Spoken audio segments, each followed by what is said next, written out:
This 2023 Ford F-150 is exactly the kind of Copart truck that gets people excited fast. And for once, I actually understand why. Because unlike a lot of auction trucks that are either obviously destroyed or hiding some horrible mechanical note, this one looks like a real late model flip candidate. It's a SuperCrew F-150 four-wheel drive, 3.5 V6, around 50,000 miles, and Copart says the engine starts. That already puts it in a completely different category than some worn-out fleet truck with 200,000 miles and a dead transmission. And that matters, because Americans love these things. The Ford F-Series is still the best-selling vehicle line in the U.S., so if you can buy one right, repair it right, and price it right, there is always a buyer on the other side.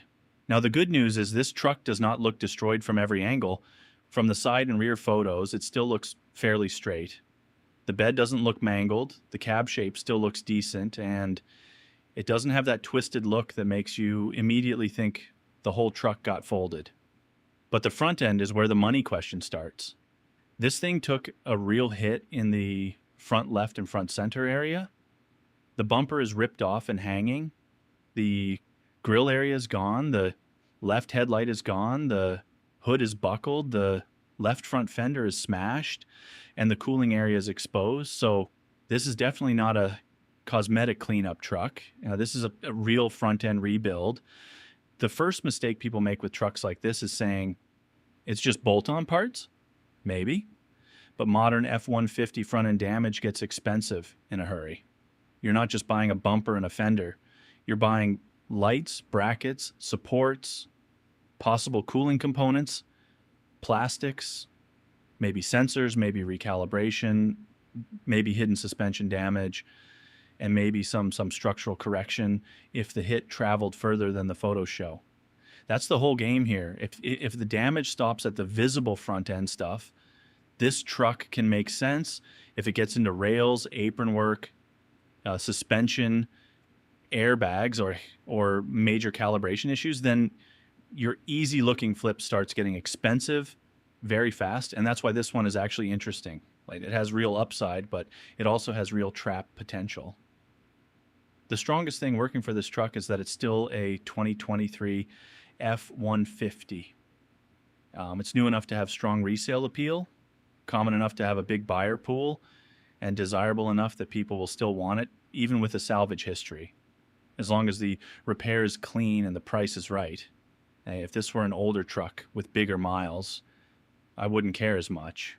But because it's relatively new and still marketable, the spread can actually be there. Now let's talk numbers, because that's where this whole deal lives or dies.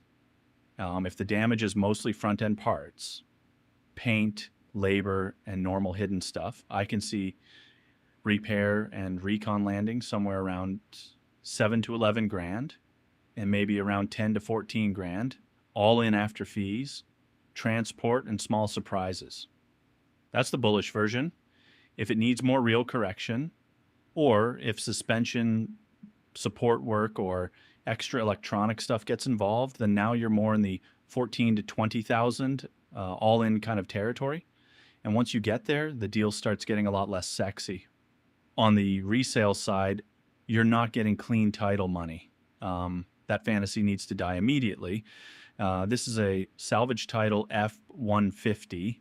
So even repaired well, I'd be thinking more in the low 30s to maybe upper 30s, depending on the final quality, spec, and market. So yes, there is profit here, but only if you buy it like a flipper and not like a fanboy. That's the key. If somebody steals this truck for the right number, there's real meat on the bone. If somebody gets emotional because it's a newer F-150 and pays too much, this thing can go from profitable to average really fast. Personally, if I were looking at this as a flip, I'd want to be under about 10,500 to feel good. Maybe up into the low 12s if I had strong confidence in the repair path. But once this truck starts pushing higher, especially anywhere near that 15.3 buy it now number, I'm losing interest fast.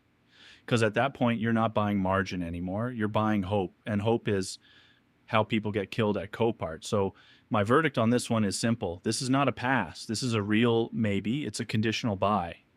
If the hidden damage stays reasonable and the purchase price stays disciplined, I can absolutely see the flip logic. But if bidding gets stupid, I'm out. This is one of those trucks that can make good money for the right buyer and bad decisions for everybody else.